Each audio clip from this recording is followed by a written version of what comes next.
Assalamualaikum warahmatullahi wabarakatuh. Salam sejahtera untuk kita semua. Baiklah anak-anak kami, khususnya untuk kelas 10 semua jurusan. Tolong anak-anak kami dengarkan, perhatikan, dan simak. Ibu lanjutkan materi kita untuk hari ini, menggali ide. Berbicara untuk mengomunikasikan ide dan gagasan sebenarnya merupakan sebuah proses alamiah. Kesuksesan dalam menyampaikan ide atau gagasan bergantung pada penalaran dan juga rasa yang dituangkan dalam rangka mengajak pembaca atau pendengar terlibat dalam konten yang dipaparkan. Penalaran merupakan kemampuan untuk mempertimbangkan, menyusun, atau meneguhkan keyakinan. Sekarang kita bahas yang pertama, imajinasi. Ide perlu digali agar ditemukan. Untuk itu diharapkan dapat memulainya dengan cara berkonsentrasi. Konsentrasi adalah hal pertama dan alat utama yang harus dilakukan atau digunakan. Setelah merasa nyaman dan mampu berkonsentrasi, cobalah deskripsikan hal-hal yang telah diketahui di area tersebut, kemudian tuliskan. Misalnya, jika dapat berkonsentrasi di ruang belajar, maka akan mudah melihat meja yang terdiri atas kepala meja atau bagian paling atas meja, badan meja atau rak atau lemari di bawah kepala meja, dan kaki meja. Dari pengamatan atau observasi tersebut, buatlah beberapa pertanyaan yang antara lain sebagai berikut. Yang pertama, mengapa meja memiliki kepala meja, badan meja, dan kaki meja? Kedua, bagaimana apabila salah satu komponen tersebut tidak ada? Apakah mengganggu kenyamanan? Tiga, ada berapa jenis meja yang ada di dunia? Empat, kapan meja ditemukan? Bagaimana ditemukan? Ketika berpikir, mungkin akan muncul mengenai materi pembuatan meja. A. Materi apa saja yang digunakan untuk membuat meja? B. Dari manakah asal materi-materi tersebut? C. Materi manakah yang paling disukai untuk membuat meja? Mengapa? Kemudian perhatikan aspek keindahan meja. A. Keahlian pembuatan meja. B. Seni dalam pembuatan meja. C. Produksi massal dalam pembuatan meja. D. Bagaimana jika meja tidak pernah ditemukan? Apa pengaruhnya terhadap rumah, sekolah, dan kehidupan? Contoh di atas menunjukkan bagaimana proses kerja pikiran kita secara alami pada saat menemukan ide. Proses berpikir mirip dengan batu yang dilemparkan ke kolam. Riaknya dapat melebar sampai jauh. Ide pertama, katakan saja batu tersebut. Sedangkan ide-ide berikutnya adalah riak yang dapat melebar tak terhingga. Jika memulai penggalian ide seperti ini, seringkali hasilnya tak terduga. Untuk dapat menguasai hal ini, perlu berlatih dan berlatih. Pilih subjek yang berbeda pada hari yang berbeda. Tulis semua apa yang dipikirkan dan dirasakan. Lanjutkanlah dengan sedikit berpikir lebih keras. Pilihlah subjek yang menarik, tetapi hanya sedikit yang diketahui tentang subjek tersebut. Ulangi lagi proses menggali ide. Endapkan ide tersebut dan beri waktu hingga 24 jam untuk mempertimbangkan ide-ide itu. Ulangi lagi proses penggalian ide tanpa harus merujuk kepada hasil penggalian ide yang pertama. Kemudian bandingkan kedua daftar ide yang didapat. Pada saat membandingkan, akan terlihat beberapa ide yang berulang. Itulah yang menjadi kesimpulan terhadap subjek tersebut. Kesimpulan tersebut merupakan kesimpulan sejati yang telah tertanam dalam pikiran. Oleh karena itu, kemungkinan besar tidak akan memiliki kesulitan untuk mengingat atau mengomunikasikannya dengan cara meyakinkan. Apabila telah melakukan latihan ini beberapa kali, akan melatih menggali ide-ide kreatif pada subjek yang familiar maupun kurang familiar. Melatih konsentrasi adalah hal yang paling sulit. Galilah ide dari materi atau subjek yang tidak familiar sama sekali. Meskipun awalnya tidak percaya diri ketika membicarakan subjek tersebut di hadapan publik tanpa persiapan. Untuk dapat melaksanakannya dengan baik, tentu saja dibutuhkan latihan yang berulang-ulang dalam hitungan hari, minggu, ataupun bulan, tergantung kepada latihan berpikir yang telah dimiliki sebelumnya, dan juga kemampuan berkonsentrasi. Yang kedua, bernalar. Berpikir kreatif harus melalui proses penalaran. Bagian inilah yang akan dilatih bernalar. Mempelajari bagaimana mengerucutkan ide-ide, merancang kerangka paparan, mengecek fakta-fakta yang digunakan, dan mengidentifikasi informasi tambahan yang mungkin masih dibutuhkan. Hal itu dapat memulai dengan cara berkonsentrasi, menghasilkan ide-ide kerja nalar melalui rasa atau emosi. Dan ketika ide-ide sudah tersedia, akan terasa puas atas ide-ide tersebut. Segera coret salah satu ide itu jika ide tersebut menimbulkan keraguan-raguan. A. Pengerucutan ide. Dalam latihan imajinasi, Anda dapat bekerja sesuka pikiran, mengganti dari ide yang satu ke ide yang lain, mengumpulkan sebanyak-banyaknya ide. Hasilnya barangkali merupakan ide kreatif yang campur aduk. Pisahkan ide yang didapat ke dalam beberapa kelompok. Masing-masing kelompok memiliki judul sesuai dengan ide yang akan dibicarakan. Hal ini untuk melatih pikiran sehingga dapat mengomunikasikan ide dengan jelas dan lugas atau tidak bertele-tele. Dapat disimpulkan bahwa dengan hanya berpikir sedikit saja dapat menghasilkan berbagai ide. Oleh karena itu, dari pikiran yang berkembang secara acak, tuliskanlah butir-butir ide dan identifikasi pokok pembahasan untuk setiap butirnya. Cobalah lakukan beberapa kali dengan metode yang sama. B. Merancang desain.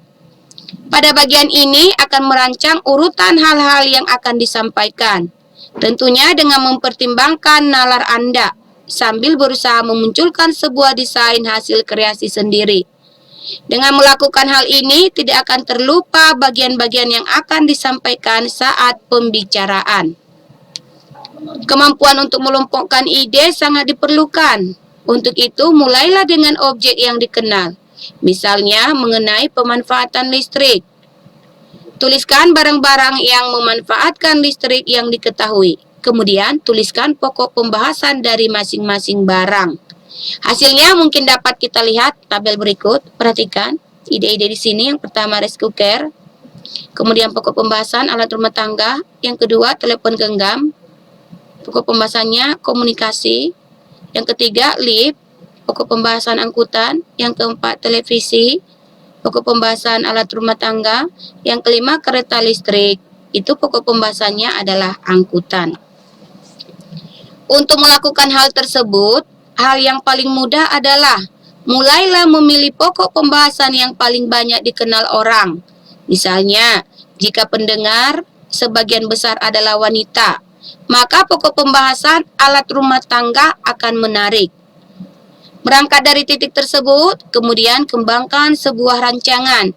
Mungkin diperlukan untuk membuat hubungan antar pokok pembahasan yang dimulai dari peralatan rumah tangga, kemudian telepon genggam yang juga dipakai sehari-hari, dilanjutkan dengan naik kereta api atau listrik untuk pergi ke suatu tempat. Kemudian perhatikan di sini ada juga dia tabel. Yang pertama, pemikiran acak tentang meja. A. Mengapa meja diciptakan? B. Mengapa meja memiliki kepala, badan, dan kaki meja?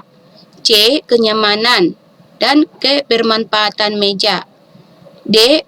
Berbeda jenis, berbeda pula tujuan penggunaan meja. Nomor 2. Sejarah perkembangan meja. A. Materi pembuatan meja bisa dari kayu, metal, plastik. B. Kegiatan pembuatan meja. C. Beberapa contoh periode perkembangan meja. Kemudian meja di masa depan, kegunaan, keahlian pembuatan meja. B. Harga. C. Produksi massal, desain meja. Kemudian ide baru, apakah meja hanya didesain untuk kenyamanan?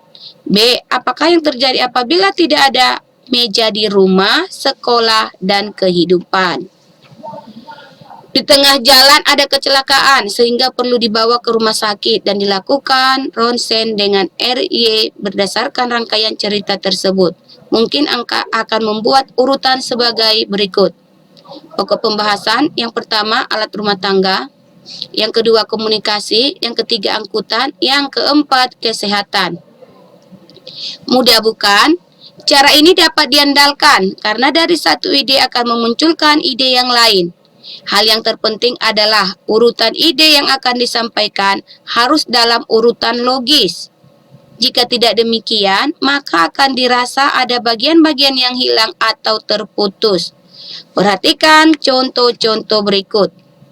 Rancangan yang dikembangkan mungkin berbeda dari yang ditampilkan di atas, karena telah dikembangkan dari hal-hal yang disukai. Dalam kondisi tetap berkonsentrasi, kembangkan pembicaraan dari berbagai objek. C. Petakan jalur Anda. Proses pengerucutan ide dan perancangan desain haruslah sesuai dengan jalur yang diharapkan. Pastikan pikiran kreatif dan penalaran dapat sampai ke tujuan dan menggunakan jalur terpendek, tidak berputar-putar dan bertele-tele. Pada awalnya, pikiran kreatif Anda tidak akan mempertanyakan ketepatan, tetapi lebih berfokus kepada hal-hal yang menurut Anda menarik atau bermanfaat. Tetapi kemudian penalaran Anda akan memperingatkan bahwa ide-ide yang telah dikembangkan mungkin belum cukup untuk menjadi sebuah pemikiran atau konsep. Sehingga akan berbahaya apabila jalur pengembangan ide tersebut tidak dicek kembali. Periksa kembali jalur pengembangan dari ide, mungkin sesuatu yang sederhana. Akan tetapi, pada saat melakukannya, bisa jadi akan merasakan ada ide-ide atau pengetahuan yang kurang. Oleh karena itu, untuk pertama kalinya, cari informasi dari berbagai sumber.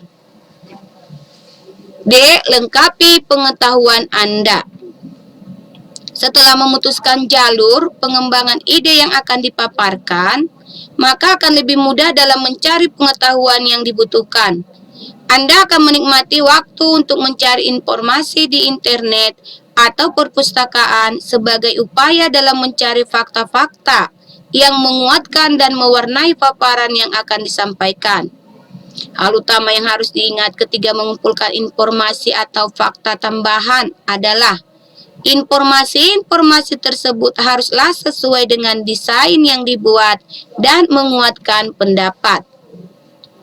Kumpulan informasi atau fakta-fakta yang sesuai dengan pembahasan.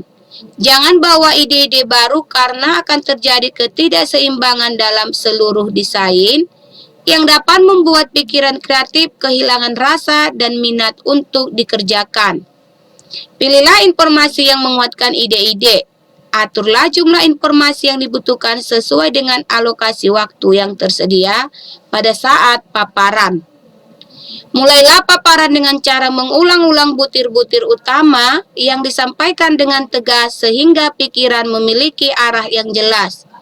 Kemudian di setiap bagian, kembangkanlah subpokok pembahasan yang diakhiri dengan cara mengulang kembali butir-butir utama yang ingin disampaikan dengan jelas. Apakah proses ini telah dilalui dengan memuaskan?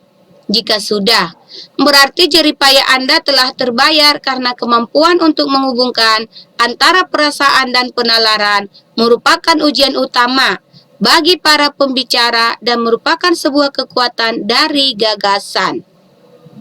Pada saat mencoba memaparkannya pertama kali, mungkin merasa tidak berpengalaman dan mungkin akan kecewa. Akan tetapi jangan putus asa. Carilah hal-hal yang dapat membantu dan kemudian lihat kembali hasilnya. C. Masuk kita ke peta minda. Salah satu cara untuk memvisualkan proses berpikir adalah dengan menggunakan peta minda. Peta Minda dibuat oleh Tony Buzan tahun 1974 berdasarkan cara kerja otak kita dalam menyimpan informasi. Hasil penelitian menunjukkan bahwa otak kita menyimpan informasi dalam sel-sel saraf dalam membentuk cabang-cabang, sehingga bila dilihat sekilas akan tampak seperti bentuk pohon dengan cabang dan rantingnya. Peta Minda membantu kita untuk memahami suatu hal yang kompleks. Cukup dengan satu gambar, sifatnya yang divergen, dan membentuk cabang dan ranting dalam bentuk hierarki, membantu kita secara alami dan pelan-pelan membuat peta pemikiran tentang suatu hal. Peta Minda dapat dibuat dengan atau tanpa perangkat lunak. Jika memanfaatkan perangkat lunak, beberapa perangkat lunak yang dapat diinstal pada komputer dan berlisensi open source, yaitu Freemint atau Xmint. Cobalah untuk berkolaborasi dengan kawan yang berada di sekolah lain menggunakan www.mintmap.com. Ini contohnya, ada ibu buat contoh peta Minda alat transportasi. Kita perhatikan ini gambarnya. Alat transportasi, kalau dia melalui udara, ada pesawat, kemudian ada helikopter. Transportasi bisa juga melalui darat. Kalau melalui darat, yang kita pergunakan sepeda motor, mobil, dan bus. Yang ketiga bisa kita buat dia melalui laut. Kalau melalui laut bisa kita gunakan di situ, contoh alat transportasinya adalah kapal. Berarti alat transportasi di sini yang kita pergunakan ada 3, bisa melalui udara, bisa melalui darat, bisa juga melalui laut.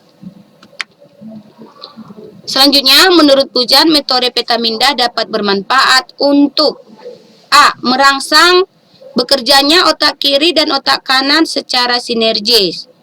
B. Membebaskan diri dari seluruh jeratan aturan ketika mengawali belajar. C. Membantu seseorang mengalirkan gagasan tanpa hambatan. D. Membuat rencana atau kerangka cerita. E. Mengembangkan sebuah ide. F. Membuat perencanaan sasaran pribadi.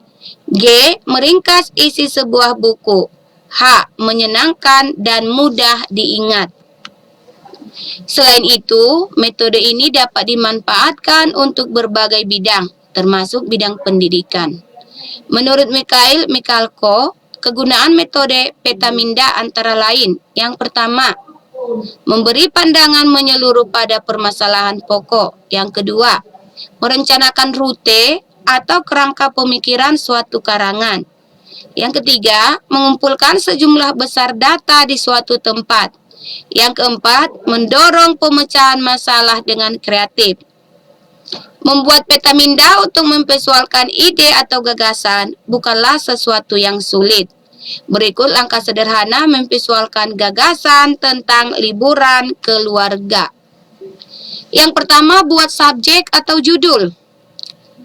Langkah pertama, tentukan subjek atau judul yang akan dibahas. Tuliskanlah di bagian tengah peta Minda, karena subjek ini akan menjadi senter dalam peta Minda Anda. Judulnya tadi kita buat dia liburan keluarga. Makanya liburan keluarga di sini kita lihat ya gambarnya, kita buat di tengah-tengah karena dia nanti di situ merupakan judul.